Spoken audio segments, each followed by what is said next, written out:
excited about what we're going to be talking about in this class. As you know, we have been going through the traits of Jesus that would kind of apply to, if we're going to become more like Jesus, what are some things he did and does and walked in his ministry, and say, if I'm becoming more like Christ, I should be becoming more like that. And I've been a little surprised as we've looked at that, at some of the things that he both did and says it for us to do that I don't do that much of. So we looked at a couple of those traits, like we looked at fasting and as a kind of a weakness that I would have in the way I would imitate Christ. We looked at some other places where Christ's behavior might have been counterintuitive, or even ways that we might not think were very efficient. We talked about his unhurried ministry, that it almost feels like when you read the Gospels that Jesus is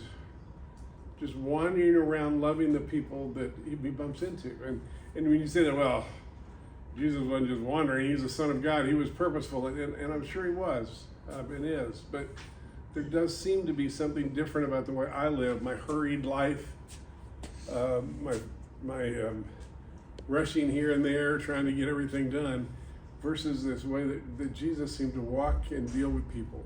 There seemed to be a way in which when Jesus was so present with people, they didn't feel like he was on his way somewhere else.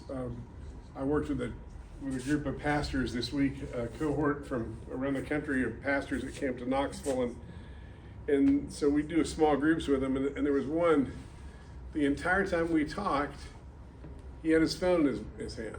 It was the entire time we talked, and I remember finally by the end of the week, I said, if you want this cohort to come together, you need to leave your phone.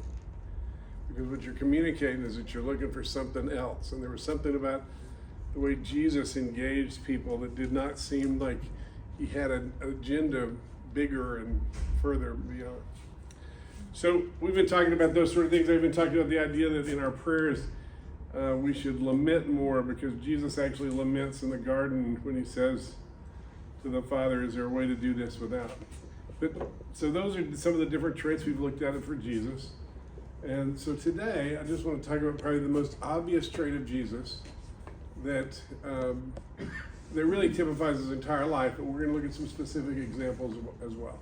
And that's the idea that if I'm going to be more like Jesus, I need to live a life, but more than live a life, I need to have a character of a servant or service to others. And I don't think that's a strength of mine. The idea that I'm going to serve the people around me, as opposed to,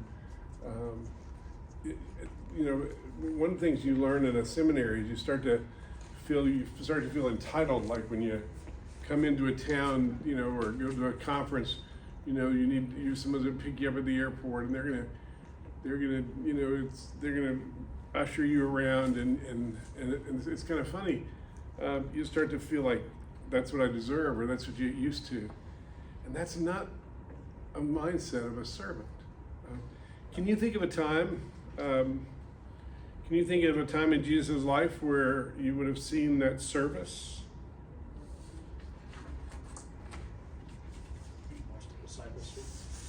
Yeah, I think we're going to look at a lot of examples, but I think probably the most amazing example is kind of as some people would say, at the very climax of his ministry, right before he's to be crucified and go through the trial and then be raised. I mean, so this is right at the movie is about to have its climax. What he does is something very counterintuitive. He brings his disciples in, and he picks up the towel and he washes their feet. That's a great example. We're going to look at that example in just a minute. So the topic this morning is, if we're going to be more like Christ,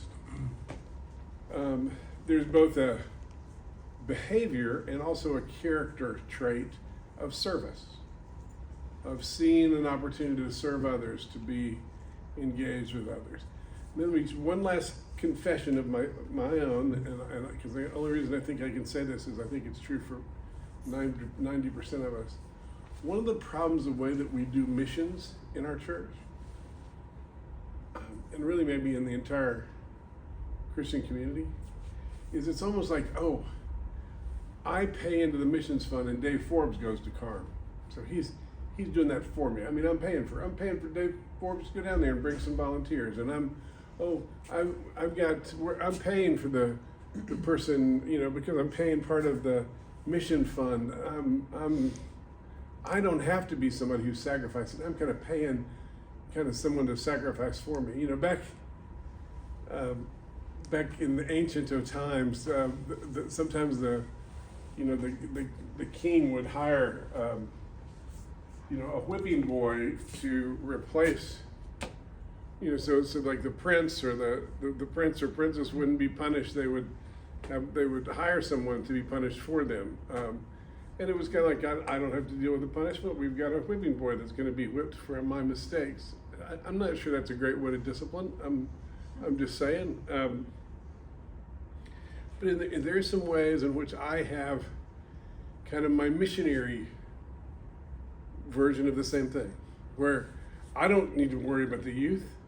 We're going to pay the youth people. So I don't need to, when I see the youth walking in the hall, make a special note to say something to them. I'm paying for that. I don't need to worry about foreign missions, because I'll come to the missions conference and I'll put people on my prayer list, and I pay for my missionaries. And that, I think, sometimes pulls us away and allows us to check off a box that I think God would want more of an idea of service to be a part of our character. And sometimes I just depend on, and I want you to give the missions fund, and I want you to make sure that we fund all this stuff that we're doing. That's not the point. The point is sometimes I let those people be my surrogate instead of me being concerned or actually considering my role in serving others. Does that make sense? Do you guys ever do that? I mean, it's like, well, I'm helping those people at Carm by giving my money and having them go there, as opposed to thinking, not everybody has a role in Carm, and not everybody has a role but we all have been given this beautiful task of service. Does that make sense? All right, so that's our topic for today. But as per usual, we start with something more important than our topic, and that would be our relationships with each other.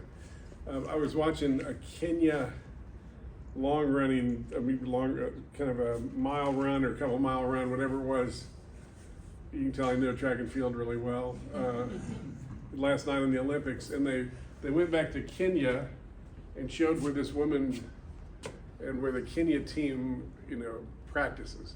There was a sign on the wall that said, "We're a running community," and then it said, "A community is a group of people committed together to grow." Well, that's kind of interesting. They're kind of stumbling on kind of what God, a shadow of what God wants us to be. But as a Sunday school class, we're committed to one another. Part of the beauty of the gospel is that you don't just join a group that believes like you join a family, and you join a part of a caring community that we're supposed to be serving each other in. Since that's more important than whatever I could teach, we start with that. So anybody have prayer requests, praises, something you want us to know about that's going on in your life this week? Dear Father, as we think together about this idea of service, we just confess to you that that's not something that comes very natural to us. As you've adopted us and begin to change our identity into something that looks closer to you, haunt us with the possibility of us being more like you in this area, and the reality how selfish we all tend to be. Father, for this class, will you continue to grow among us and between us, that we would not just be hearers of the word, but we would be doers of the word, and that we would do that with each other, and that we would support and encourage one another. So, Father, we ask for that. We pray in the powerful name of Jesus. Amen. Hey, so what are some ways in which Jesus typifies the idea of service? Well, a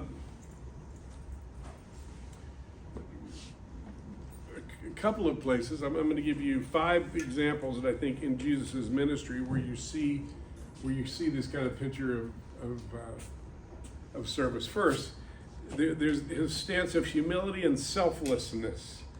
Jesus exemplifies humility by putting the needs of others before his own. In Philippians 2:5-8, it'll highlight how Jesus took on the nature of a servant and humbled himself to the point of death on the cross. That humility and selflessness is a trait you would describe about when you talk about Jesus. I remember when this is over 1 billion years ago when I was in college, but I remember being in a religious studies class, and the non-Christian person was teaching about Christianity, and he said, Christianity and the personality of Jesus is feminine because it's more humble and kinder than other religions when they describe deity. And somehow I think he was trying to say that there was something weak about Jesus because he was, as I look back, I just remember hearing that because I was just becoming a Christian and just starting to take Christ seriously and sitting in this religious studies class, not realizing that, thinking that would help me in my understanding of my faith, and really it was kind of right the opposite. But I to this day I remember him trying to say that as a negative, and not that Jesus does typify both masculinity and femininity at different times, but that humility and selfishness is not a male or a female trait. Humility and selflessness is really a trait that looks more like Jesus, and both men and women are supposed to kind of see that as the way that they do life. It always strikes me how, even when Jesus would say, well, don't tell anybody about the miracle I just did, there's a humility there. Even the way that Jesus would teach by telling stories and asking questions. There's something very invitational and humble in that. And if anybody didn't need to be humble, if anybody had the right to not be humble, it would have been Jesus Christ, the Son of God incarnate. And yet, he walked with humility and selflessness.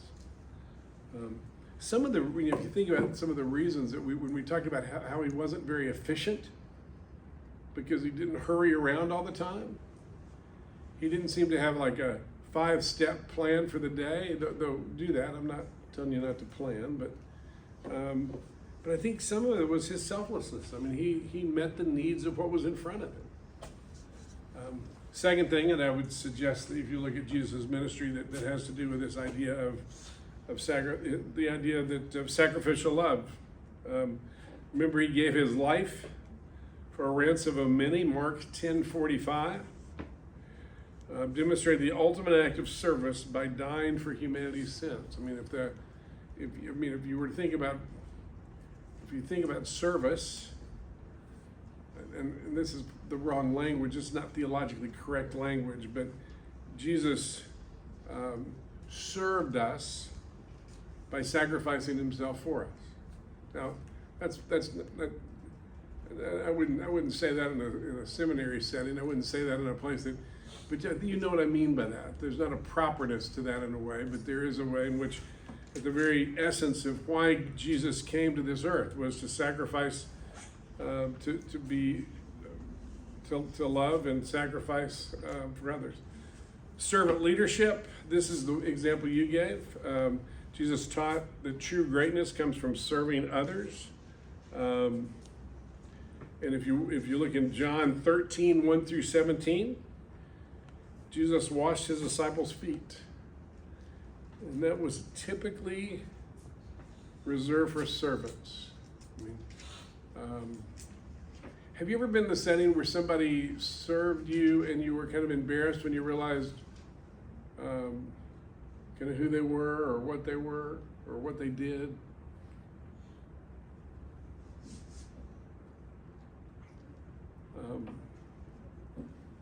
Anybody ever an example of that where you were in a place where maybe somebody was helping you, or you bumped into somebody who needed some help, and what you realize is that somebody way above the pay grade of a servant was helping you, and he was like, gosh, this is the owner of the business, or this is the,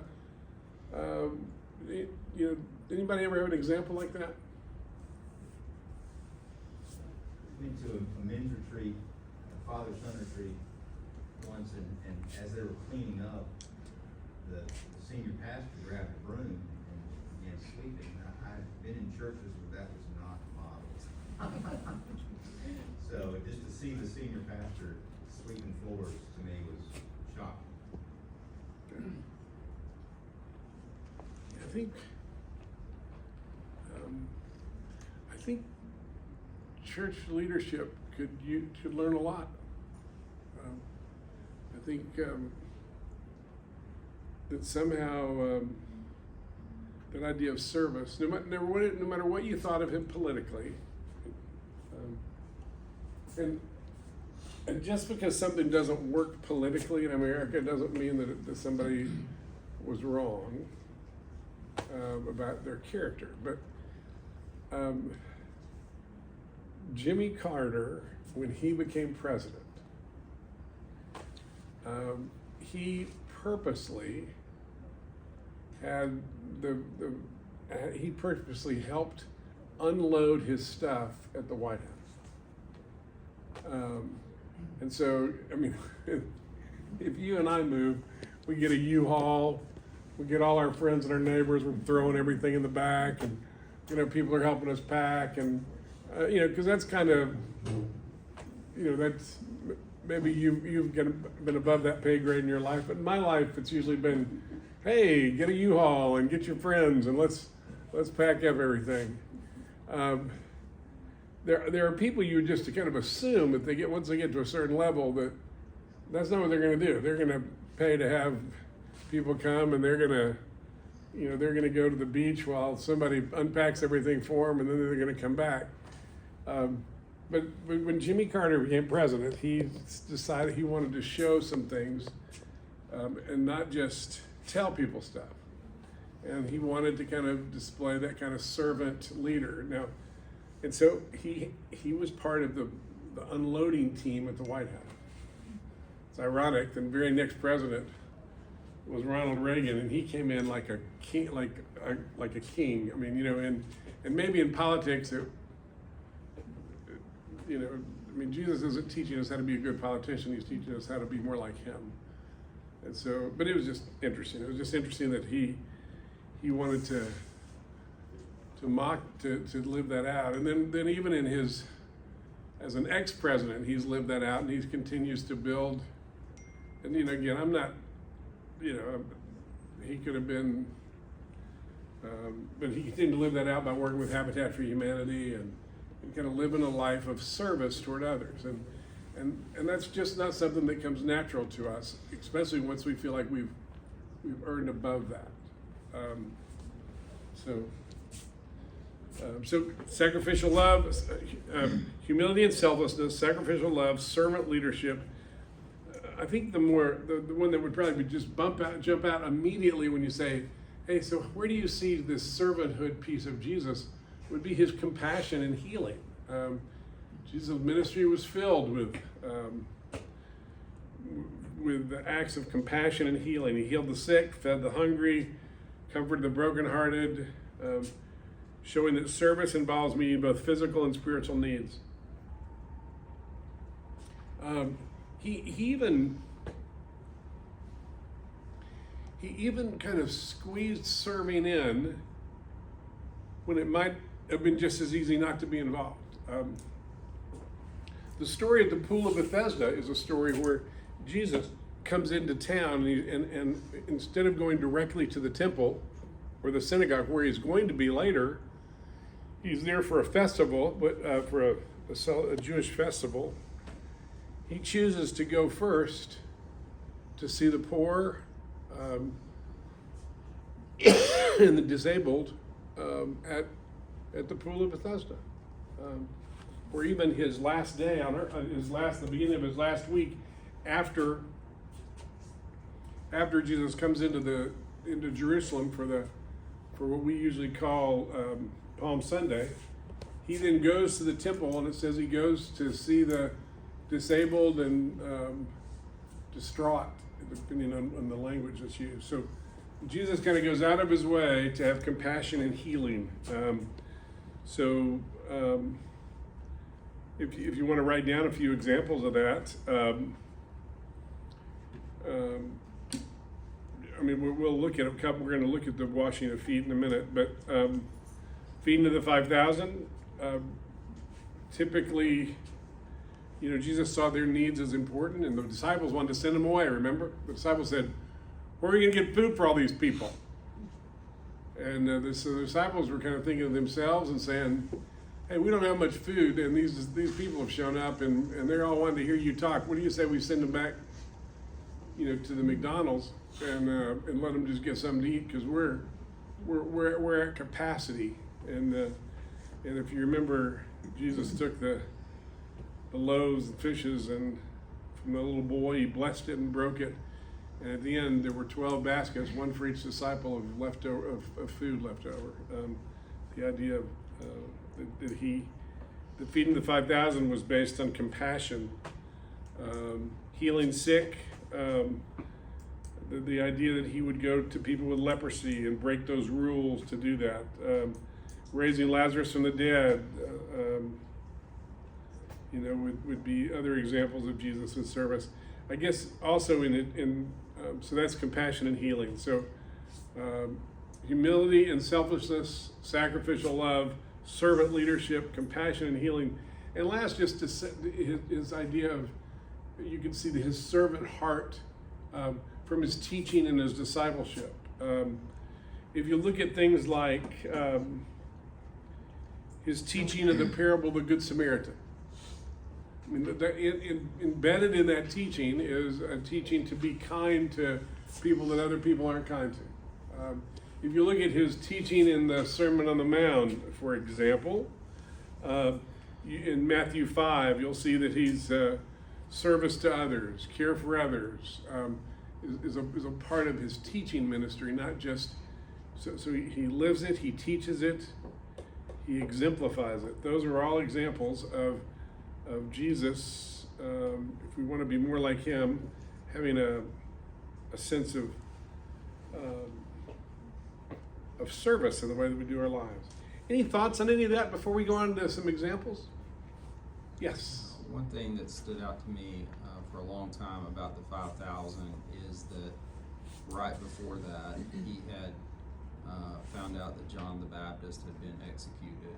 And he went away into a private place to mourn, to pray, and that crowd came to him, and instead of saying, I can't do this right now, he had compassion, and then right after that dismissed them, went up into a mountain to pray, and then went out onto the water with the disciples, and he was up all night and serving them, and then the next day casting out a demon just got no rest, but yet he was just thinking about others that whole time. Yes, but there's, that's a great context for that story. I mean, John the Baptist was his precursor, if you will. And John the Baptist was killed as kind of a cruel party joke. So one of his best friends was killed as a party joke, and he went off to be by himself and to pray, and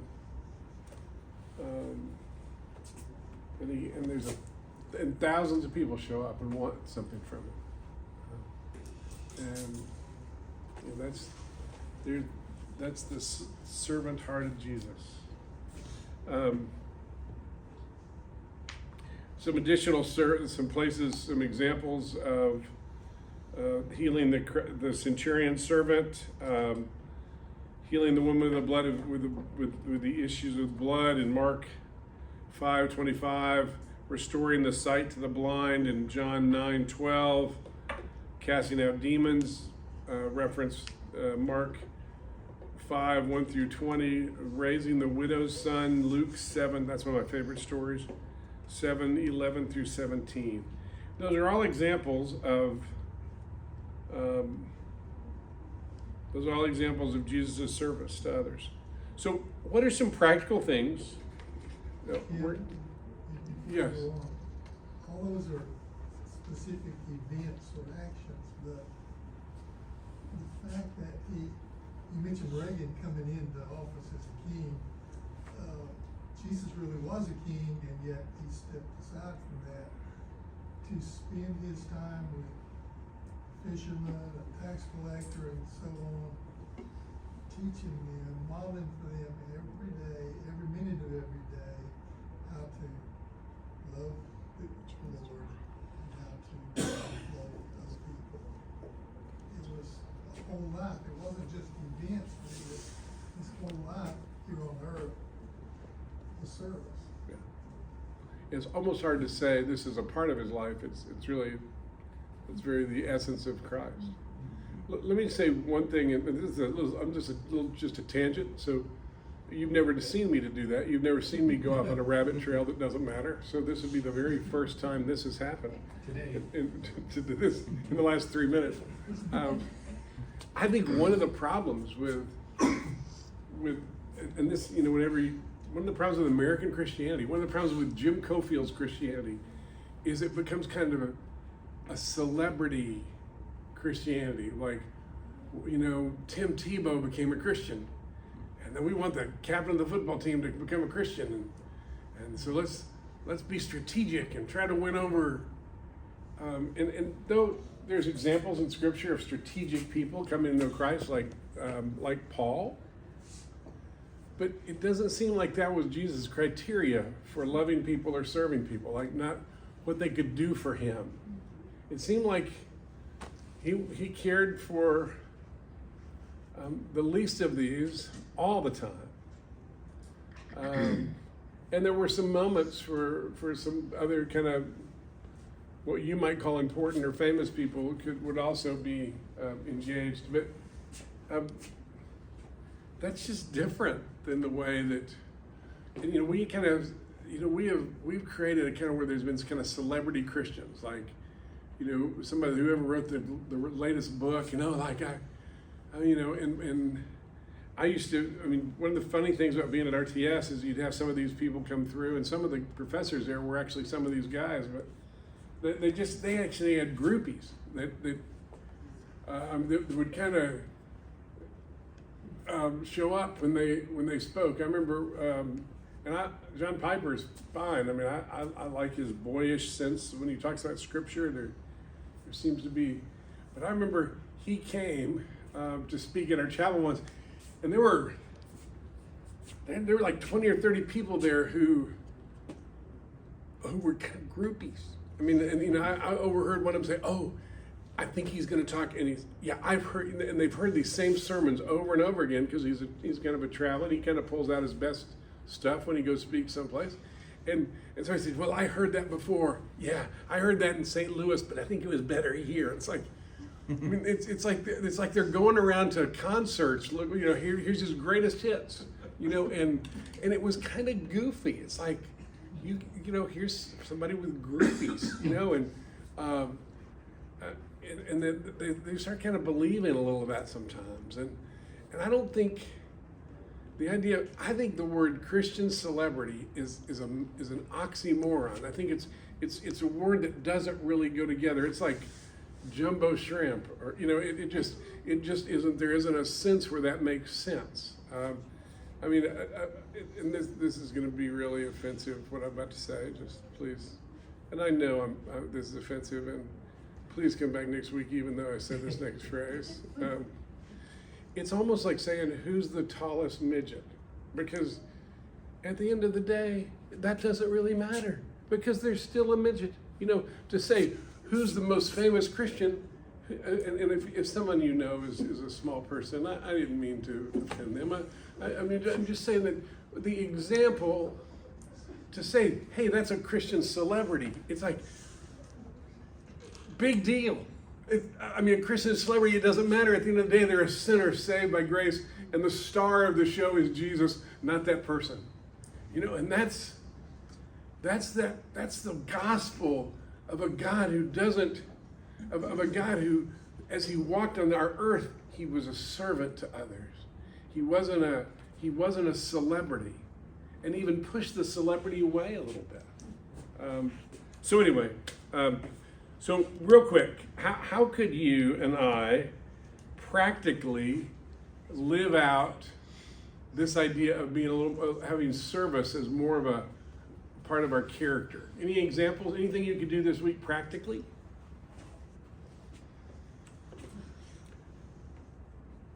That Christian celebrity stuff wasn't in my notes. I apologize. I'm now back from the back to our work for today. Practical examples. What can you do to practice humility, show sacrificial love, serve others, extend compassion? What could you do? I think the easiest place for me to identify this area of service, because it is a challenge for me, is like starting with my family. Like everything as far as service goes really flows out of serving my family well. If I do that well, then I'm going to be serving well in other areas. And that's probably the most challenging act of service for me, is serving my wife and kids. Having that, like trying to be humble and identify where I need to be humble to be able to serve my family well. Well, I think sometimes my wife and I get into kind of an argument about who sacrificed the most.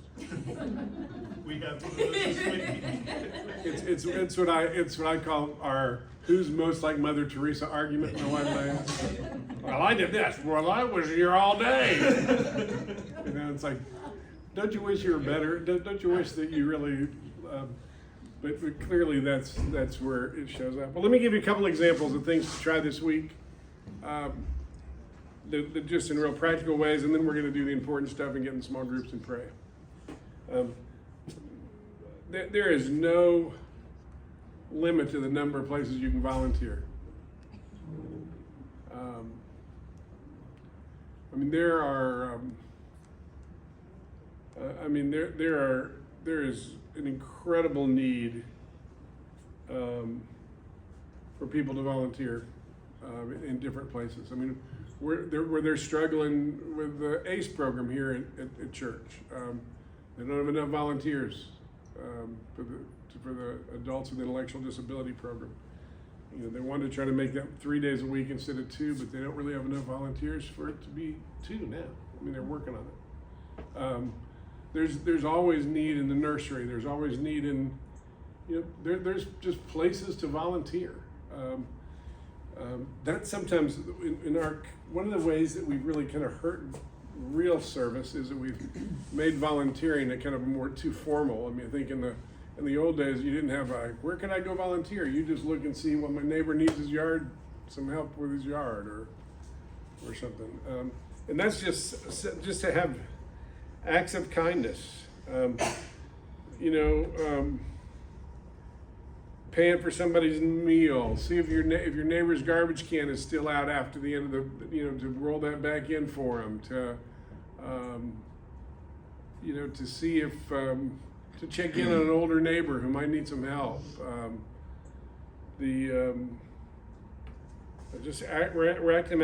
Random acts of kindness.